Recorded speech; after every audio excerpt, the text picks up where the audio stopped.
I would like to say a big welcome, everybody, to the G7 conference back in Khao, Thailand. We are here today to celebrate the community of G7 and parts of that community that have been essential to the leadership of the community are our good friend Sobel. I'd like to introduce Brian. Thank you, Richard. And also Jenny. Hello. And I must say, we've been very lucky to have ambassadors during this process of building this international global community. What is G7 about? It's about bringing people from the global networking, from the global freight forwarding stage into a community of trust and, as far as I'm concerned, a community of fun. What does that mean? What does that mean exactly? It means that we need to get to know the members and the members need to get to know us and also their fellow members. I'd like to introduce Brian, first of all, who's the president of Sobel, and also to ask Brian about his history, because Brian's got an interesting past. Sobel's got a huge history. I'd like to now pass it over to Brian. Appreciate the opportunity. So Sobel's an older firm. It was established in 1949. It was not my family's company. It was established by Mr. Hyman Sobel, downtown New York City. I was in the business 20 years prior to meeting Mr. Sam Zexa at a speaking event, and he approached me and asked me if I'd be interested in buying his company. I was a regular guy. I said, I don't buy companies, I run them. So long story short, I ended up purchasing a company that was almost in the red with no logo, no website, nothing. So I really got a clean slate per se, with a great history and a great name in New York City. So within that time frame, it's been 8 years now. We took over 5 other companies. Now we have offices in Orlando, Chicago, Miami, and of course JFK, where I'm headquartered. Jenny's in Chicago. And that's pretty much a brief history. We touch on a lot of products, food, primarily wine, wearing apparel, to name a few, chemicals. So that's... And we're very proud to have you part of the community. Let me ask you, Jenny, obviously, what a great boss you've got. Inspirational, what a man. Absolutely. I've got nothing but admiration for Brian, for a lot of reasons I don't need to talk about, but you're a man of absolute commitment. You're a man of your word, and you're a man that makes this community even more effective. And obviously, you're a leader of people. And obviously, Jenny, being part of your leadership. Jenny, tell me how your thoughts are about Sobel and how we got to this position of having this conversation. Well, it's wonderful. I mean, working with Sobel has been truly a great experience. Brian and I are very like-minded individuals, and I feel like we have a lot of the same visions and how we like to work with people and how we like to, portray the company and, be out there in the communities and in the networks, and it's really been a great experience. Well, you've been nothing but out there for sure. I mean, if there is people that are going to be out there, Sobel, I mean, I'm amazed at the energy that you guys bring to the conference. It's not just that, it's your passion. And when we talk about passion, I couldn't have developed this platform or this community without my own personal passion. What gives me passion is other people's passion. And your investment in what you've done with G7 and obviously with other sub-networks as well has been at a level that I never experienced before. And I mean that genuinely. I have been dealing with people in the freight industry now for over 12 years. You really are the real deal. In all ways. Not only do you reignite the community, you also implement ideas that we haven't thought of as a team during the conference. And on that point, how much of the entertainment is important to the community building? Because I believe that what we've created is something that works. Would you agree on that? Absolutely. When obviously we joined year 2, so that was my first conference, and I'll never forget. A lot of conferences have been stuffy in the past. I'd wear a suit. It's a mesh. I don't think you try to even do it. It just happens, and the group of people. I mean, you guys welcomed me, and I mean, I to this day, it's my favorite, and I just love seeing everybody, to be honest with you, and it meant a lot to me, and it's not stuffy by any means, it's some people are dressed up, other folks are in shorts, we're rocking and rolling, jumping around, but back to Jenny, Belinda, and Pratik, without my team, I mean, she's really transformed the network for us in a lot of various ways that I couldn't do, and I actually can breathe now where I don't have to be the face all the time running around getting to this point. It's like, as time goes by, I'll just be hanging out in the background with you. That's about it. But going back to the history of Sobel, it's interesting because you mentioned that actually you were not from this sort of industry, but you actually bought into it. No, I was in. I was a licensed broker somewhere. So you were a broker in? I was a licensed broker. Okay, and then you decided to go, right, this is what I want to do. So when he approached me, I couldn't believe it. We actually had a mutual account is how we met. Why did he approach you? He was 83 years old. Okay. And he was basically, he was kind of done, and his wife wanted him to be out. Funny story about Sam. He has 2 boys, right? I'm still close with them to this day. And one of them started in the freight industry. He stayed with him for 3 years, okay? He barely graduated college. He said, this is the worst industry in the world. He goes, Dad, I'm gonna fix you. I'm gonna become a doctor. And he left the freight business and became a doctor.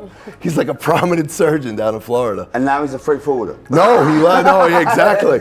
And he always says forwarding. it was like the hardest job ever. And he's like, it forced me to go to school. He's like, I would never want to do it. But so now, when you look back at all those years of time, investment, tell me about your experience of the hardest times that you went through when you were starting off. I think the scariest time for me was just owning a firm per se, because I've always run companies and I can sell. Obviously, I had a really large book of business. I'm a broker. I know how to sell freight and how to do everything. It was the accounting and I was afraid to buy cards. I didn't buy business cards for 6 months. I inherited that staff out of respect. I kept them, until they all retired, as a matter of fact. So I held on to them. But for the most part, it was just having cash. I remember when he took all his money out of the account, I was dying. All I had was a little bit of money to start his operational costs, and it worked out, thank God. So basically, you really went through the mill. My son was 2. He was basically, almost 2. Yeah. So it was very scary. And you're right when you say about Jenny, Belinda, and Pratik, because I've seen how much effort they put in. Not just that, the investment you've put in. Not just time, the money. And you've been a great supporter of us as a network, as a platform. And I hope it's paid off. I don't think, sponsoring things is always going to be the answer. It's about you as people, as individuals. Tell me how much relationships you've built during this time that you now realize are built on the fun factor, but also the serious side of the meetings. Absolutely. Just one example is myself from Cargo Movers. When I arrived at G7, I didn't know anybody, okay? I kind of got to know Jeff a little bit, who really went out of his way as well. But I just sent out a text on the WhatsApp group. I said, hey, I'm Brian, anybody here? And he texted me immediately, get down to this pool and get some beers in you, and that was it. And we've been excellent friends ever since. We support them heavily and vice versa. They're a great partner of ours. So that's really one story. I mean, the way I feel about everybody here, Zoom, Cargo, to name a few, Mark from Regency, just so many different people. I can't even name them all, but they know how I feel. And how many new partnerships have you built or developed by being part of G7 or the alternative networks of X2 over the last 2 or 3 years? I mean, Jenny could speak for. And is it trust or is it It's a relationship? lot. I mean, it's all of it. A little of both, right? It's knowing your Cheers, partners by the way. face to face is extremely important. But we truly, when we choose a partner, a lot of the times we do default to G7 just because we've obviously been in it for a long time. We have huge relationships. We know that we're protected in, the payment. We know that we're protected as far as your passion and what you put back into it. I love it. If there's any issue whatsoever, that you're going to get involved and help us through if there is an issue. But I don't think we've faced very many, to be honest. No, I think you've been nothing but advocates, ambassadors, and I want to give you my personal appreciation. I want to say thank you. I can't tell you how much Sobel means to me, not just because of this sponsorship stuff, it's about you. You're real people, and you see the real side of me. And I think it's that relationship that makes the difference. Where do you see the future for Sobel in regard to the industry as we move forward out of the COVID into what we call the new depression, right? Or, well, let's ask that question first. Where do you see the future based on the potential world economic situation that everyone is talking about? We often laugh about banana smiles, caviar and champagne during COVID, Sure. right? We often talk about the shortage of the ability to get things from A to B. We talk about how much it cost for rates compared to the past. Now we're getting back to reality again. When we talk about 10% of $10,000 and 10% of $1,000, I think We've already had this conversation. it was on stage. Things are changing. What is the future in your minds? What is the future in your minds? Because it's important, because for me, I need to know how you feel about it in order for me to know how I can change the community to develop more hope or even more opportunities. I think essentially it's really, you got to keep your sales up. We are very heavily involved in sales. Pretty much the 4 people out of here, and we have 2 other colleagues, Joan, Ellen, and we have a gal down in Florida now. But we push, we don't let up. I mean, technology is very important, but at the same time, I'm very big. I don't want to be someone who goes on the internet and pulls our rates. Yes, we do have an amazing in-house tracking system. It's unbelievable, okay? But secondly, the personal touch is huge to me. I meet all my customers, anybody. I fly all over, I go where I have to go, at least try. Well, since COVID, especially now we're back at it, but I'm very personal, and that's how we address all the customers. And I think just keeping that customer service, but you do need to evolve. Yeah. But it is changing in the US with payment times right now. Like, people are asking for more time and stuff. So from your control business, you're starting to see a crunch on the credit side. Yeah, everybody's asking a little bit, and in turn, it happens to everybody. But it is what it is. You got to manage. And how do you see that affecting you on the cash flow going forward with an internet-work agency? So you've got control business, which is your shippers. You control that, and then you've got obviously the agency business, which is your freehand. Do you see a future, a shift change going into more freehand, or are you seeing a stronger reflection on relationships with your control business? I think it's definitely going to change, because a lot of companies are going out of business. Yeah. We just heard about an old customer of ours that just went under, and that's the scary part. So do you see the future shifting towards more agency business? I think it's going to be maybe a 60-40. 60-40, that makes sense. That makes sense. Because we do control probably 90% of our business is controlled by Sobel, like Sobel accounts per se. But remember, the networks, we're not in many, and that's really. But they're also servicing markets for your control business. Of course. Oh yeah, absolutely. Yeah. They are.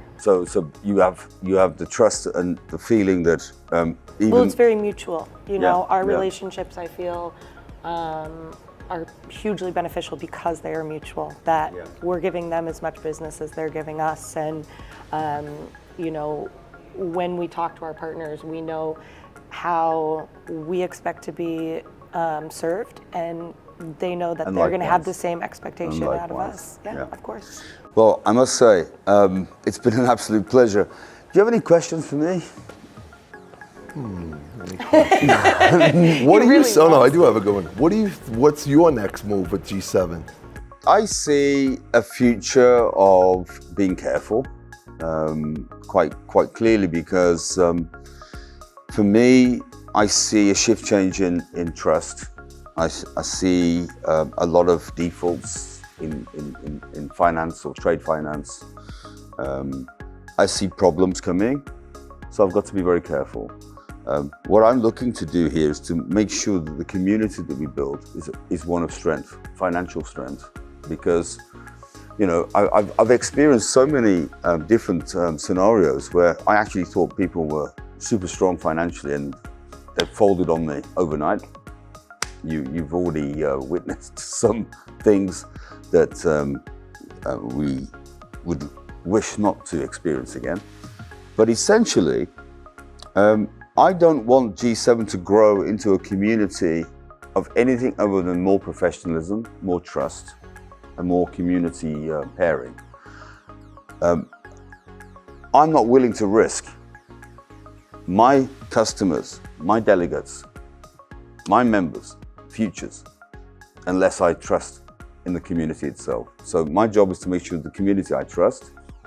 And can I trust my community? The answer is we've got so many different facets to look at. There's a myriad of reasons why people default, go wrong, make the wrong decisions, and it's not always their fault. My job is to try and balance the platform with reality. The future, I think, will depend on the behaviorisms, the capabilities, the capacities, the financial capacities of the members. And my job is to try to align who should or should not be part of the network based on those points. Growing memberships and having more members is not the future, because I could have 10 new members that could default on $1 million. My job is now more to do with trusting people, building a community of trust, and having the respect from people, and also people respecting each other. Without that, I see no future. This is not a banking facility, it's a community. So I think that answered the question as best as I can. I want to be around people like you. Simple, real people, honest people. I want to finish off now, if I may, by saying a big thank you to Sobel, Sobel USA. Inspiration, trust, respect, and just really nice people to hang out with. So thank you to Brian, and thank you to Jenny. Thank you. Thank you very much. Really appreciate it. Thank you.